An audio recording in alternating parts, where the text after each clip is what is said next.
باچا خان عدم تشدد کے علمبردار کی مکمل کہانی۔ خان عبد الغفار خان، جنہیں باچا خان اور سرحدی گاندھی کے نام سے بھی جانا جاتا ہے، برصغیر کے ایک عظیم رہنما، سماجی مصلح اور آزادی کے مجاہد تھے۔ وہ عدم تشدد کے نظریے کے حامی تھے اور پختونوں میں تعلیم، امن اور یکجہتی کو فروغ دینے کے لیے اپنی زندگی وقف کر دی۔ باچا خان 6 فروری 1890 کو برطانوی ہندوستان کے علاقے عثمانزئی، موجودہ خیبر پختونخوا، پاکستان میں ایک پشتون گھرانے میں پیدا ہوئے۔ ان کے والد بہرام خان ایک زمیندار تھے۔ انہوں نے ابتدائی تعلیم اپنے گاؤں میں حاصل کی، بعد ازاں پشاور کے ایڈورڈز مشنری اسکول میں داخلہ لیا۔ اعلیٰ تعلیم کے لیے انہیں ہندوستان اور بیرون ملک جانے کا موقع ملا، لیکن انہوں نے اپنی قوم کی خدمت کے لیے خود کو وقف کر دیا۔ تحریک اصلاح افغان۔ باچا خان نے اپنی قوم کو بیدار کرنے کے لیے تعلیمی اور سماجی اصلاحات پر زور دیا۔ 1910 میں انہوں نے مدرسہ اصلاح اللہ فاغنہ قائم کیا تاکہ پختون بچوں کو جدید تعلیم دی جا سکے۔ وہ چاہتے تھے کہ ان کے لوگ تعلیم یافتہ ہوں اور اپنی کمزوریوں کو دور کر کے ترقی کی راہ پر گامزن ہوں۔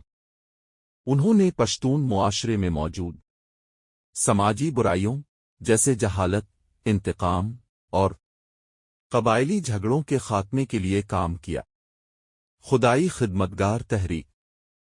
1929 میں باچا خان نے خدائی خدمتگار تحریک، سرخ پوش تحریک کی بنیاد رکھی۔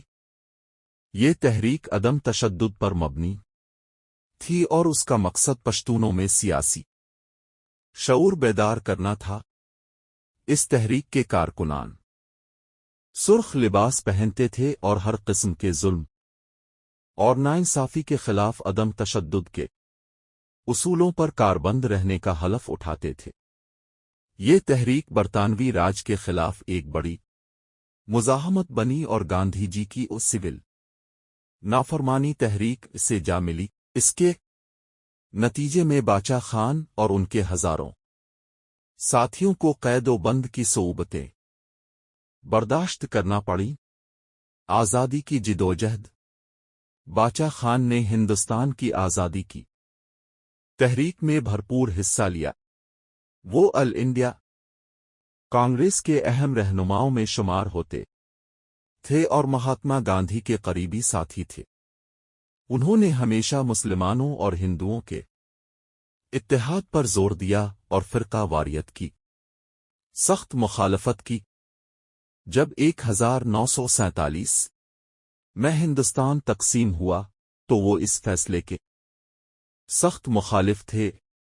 وہ چاہتے تھے کہ پشتونوں کو اپنے مستقبل کا خود فیصلہ کرنے کا موقع دیا جائے، لیکن ایسا نہ ہو سکا۔ پاکستان بننے کے بعد انہیں کئی بار قید و بند کی صعوبتوں کا سامنا کرنا پڑا۔ پاکستان میں سیاسی سفر اور مشکلات۔ قوم پاکستان کے بعد باچا خان کو مشکوک نظروں سے دیکھا گیا۔ انہوں نے ابتدا میں پاکستان سے وفاداری کا اظہار کیا، لیکن جب پشتونوں کو ان کے حقوق نہ ملے تو انہوں نے اس پر احتجاج کیا۔ 1948 میں انہیں گرفتار کر کے لمبے عرصے کے لیے قید کر دیا گیا۔ بعد ازاں 1956 میں جب پاکستان میں پہلا آئین بنا تو انہیں کچھ عرصے کے لیے رہائی ملی، لیکن فوجی حکومتوں کے ادوار میں وہ بار قید کیے گئے۔ 1962 میں ایوب خان کے دور میں انہیں رہا کیا گیا، لیکن ان کی سرگرمیوں پر سخت پابندیاں عائد رہیں۔ 1970 کی دہائی میں جب ذوالفقار علی بھٹو کی حکومت آئی تو انہیں ایک بار پھر نظر بند کر دیا گیا۔ تاہم 1980 کی دہائی میں جنرل ضیاء الحق کے دور میں انہیں علاج کے لیے بھارت جانے کی اجازت دی گئی۔ باچا خان کا آخری وقت۔ خان عبدالغفار خان اپنی زندگی کے آخری ایام افغانستان میں گزارنے پر مجبور ہو گئے۔ 20 جنوری 1988 کو 98 سال کی عمر میں ان کا انتقال ہوا۔ ان کی وصیت کے مطابق انہیں افغانستان کے شہر جلال آباد میں دفن کیا گیا۔ باچا خان کی میراث۔ باچا خان کی عدم تشدد کی تحریک آج بھی دنیا بھر میں مثال سمجھی جاتی ہے۔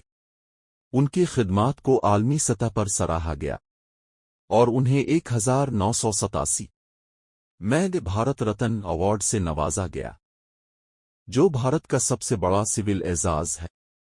انہوں نے اپنی قوم کو تعلیم، عدم تشدد اور آزادی کا پیغام دیا۔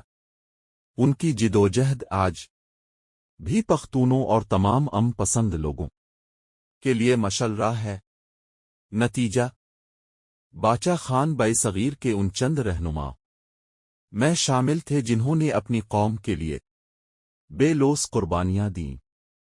ان کی جدوجہد صرف ایک خطے اقوام تک محدود نہیں تھی، بلکہ وہ پوری انسانیت کے لیے امن، برداشت اور عدم تشدد کا پیغام چھوڑ کر گئے۔ آج بھی ان کے نظریات اور تعلیمات دنیا بھر میں قابل تقلید سمجھی جاتی ہے۔